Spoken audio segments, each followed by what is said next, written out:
Guys, welcome back to another video, and in this video we're going to be continuing on with our iOS development with UIKit tutorial series. And in this particular tutorial we are going to be taking a look at how we can use the traditional UITableView data source to support multiple sections in our UITableViews.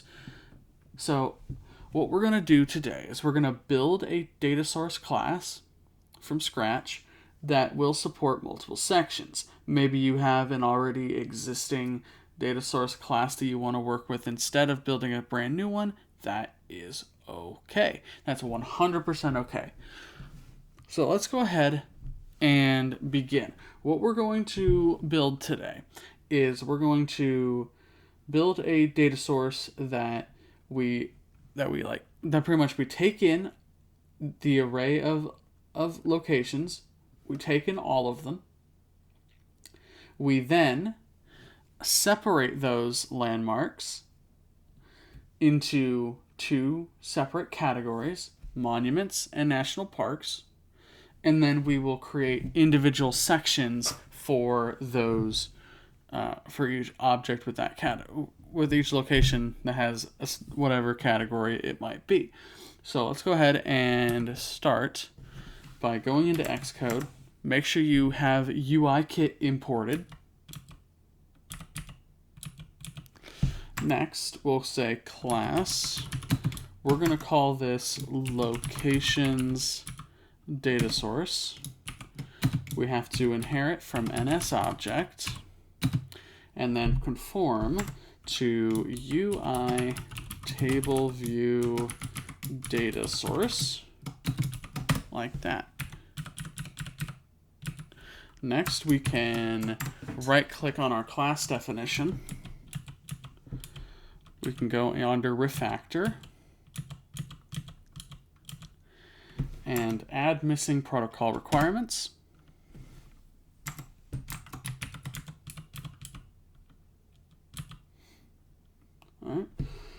So you can see we get number of rows in section. And then we get cell for row at index path. And those are the only two methods strictly required by the data source. However, we also need to implement number of sections because we want multiple sections. It assumes already by default that you have one. Well, actually, no, I think it's 0 that it assumes, but that's fine. What we'll do is we'll say number of sections. And we'll say return 2 because we want 2 sections. But if you need more than just 2 sections, you can make that number higher if you need. All right, so next, we're going to implement our initializer. So above our functions here, we'll say private var landmarks. This will be a location array. Then we'll say private var parks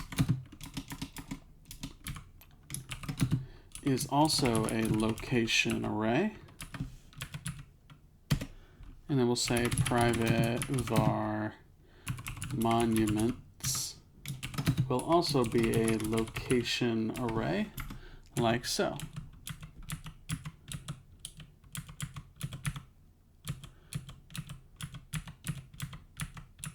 All right, make sure everything is lined up. All right. Next thing is to create our initializer. So init landmarks colon location array. Now inside of the initializer, we are going to initialize our 3 locations arrays. So we'll say self.landmarks equals landmarks. Then we'll say self.parks equals landmarks.filter. And as the filter method's closure returns a Boolean expression, we will return $0 dot category equals monuments. Then we are going to initialize, wait a second, wrong category.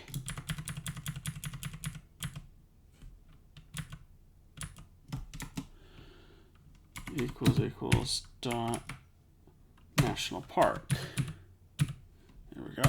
And then we'll set, then now we need to initialize our monuments array by saying self dot monuments equals landmarks dot filter. Again, return a Boolean expression. $0 dot category is equal to dot monuments. All right. So the reason why I kind of blazed through that a little bit is because this is pretty simple Swift code. It's self-explanatory. You should know how to do this at a minimum by now. But what we're going to do with our data source methods here, I'm going to go through step by step.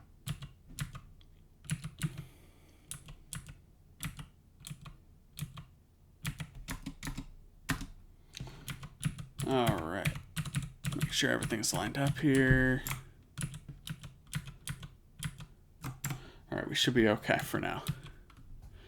Now, number of rows in section. This is going to be slightly different than what you might see traditionally. Because we're working with multiple sections, we need to determine, okay, what section are we working with, and then return a different value based on that section. So let's say our first section is going to be for monuments, and then our second is going to be for national parks. Well, when we're talking about sections in our table view, we need to remember that sections are indexed by 0 to and on upward, much like collections. So inside of our number of rows in section method, we're going to create a switch statement, and we're going to switch through section. The first case is going to be 0, which will be our monuments section. So case 0, we want to return monuments.count. All right.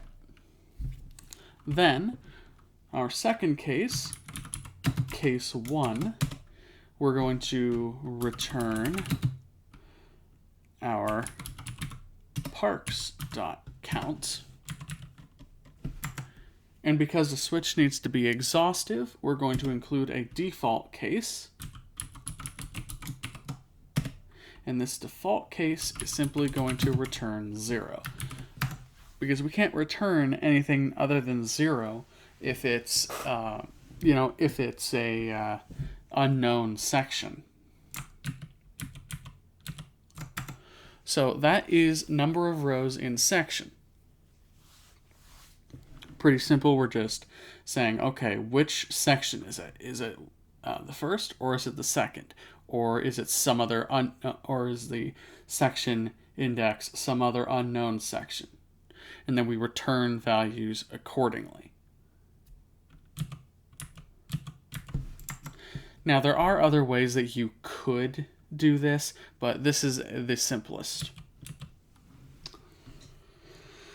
All right, now, cell for row at index path. This method changes also.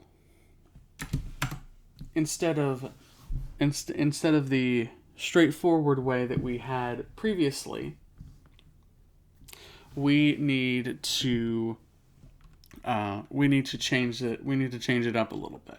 So let's go ahead and first retrieve our cell as a location cell. So guard let cell equals table view. No, I don't want to I do not want to dequeue a reusable footer view.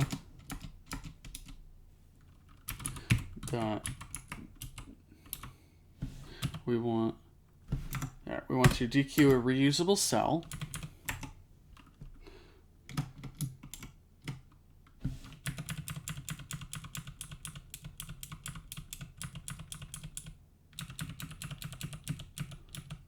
So with an identifier of location cell dot reuse identifier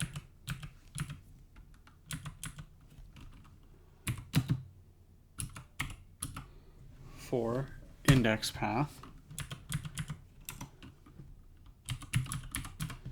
like that. Else we want to return a blank UITableView cell, like that, because we have to return something.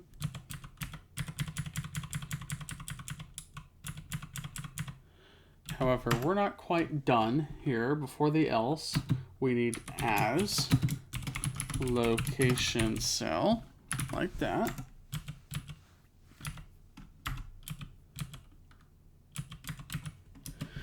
And now that we have our cell, next we need to determine what section we're in here, because the specific row, remember previously we used the row property to retrieve the location and then pass it to the set method. Well, the problem with that now is because we're working with multiple sections, the row index goes from 0 to however many items are in that section. It doesn't refer to how many rows are in the table itself. So we need to determine the section of the index path and then work from there. So we'll say switch index path dot section. If the section index is 0, we know it's our monuments section. So case 0. Here we will say cell dot set monuments at the index path dot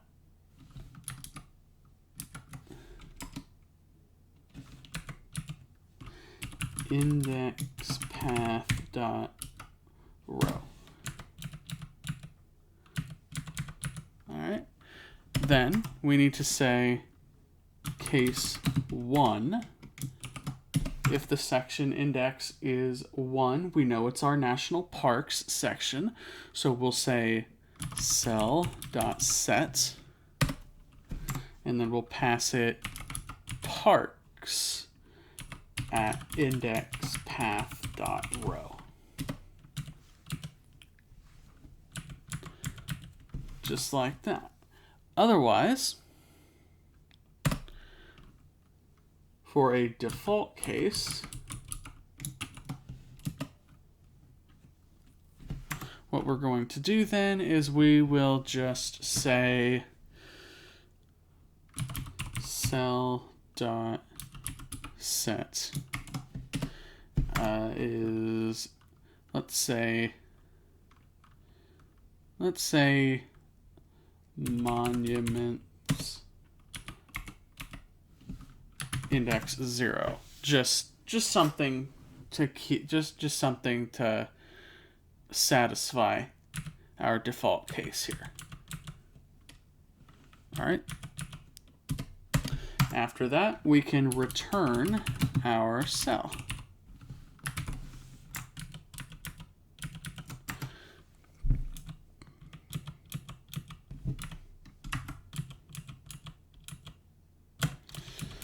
And that's it. That's how we can go about adding multiple sections to our table. Let's run our code. And here is our table view. We have Statue of Liberty, Washington Monument, Lincoln Memorial, Mount Rushmore, and then in a second section, we have Yellowstone, Yosemite, Grand Canyon, and Acadia.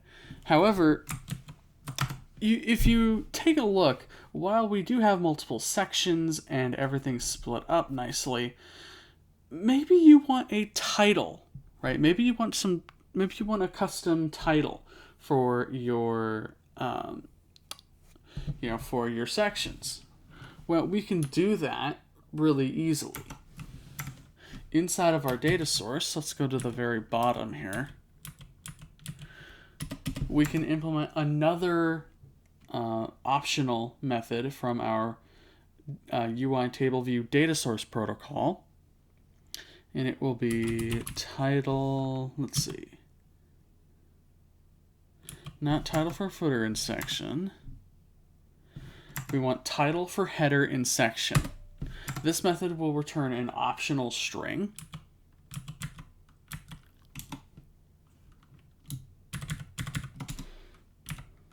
Right. So what we'll have to do here is, again, we need to determine the section. So we'll say switch section. If the section index is 0, we will return monuments. Case 1. So if our section index is the second section, right? So if it's index 1, we want to return, return national parks. And then finally, for a default case, because again our switch needs to be exhaustive, we will simply return nil. And that's it. It's as simple as that. Now you could return, you could add views to your headers and your footers, but that would require registering a section header or a section footer for reuse and kind of just doing all of that work. It's not too complicated work, to be fair, but it is something extra that you'd have to do if you didn't want just a string as your header or footer titles. So we'll save this. And we can run our code now. And now you can see each of our sections has a title. First being monuments and the second being national parks. So that pretty much does it for this video, guys, on how we can use multiple sections in a UI table view and apply titles to those sections. Thank you all so very much for watching, and we will see you all in the next video.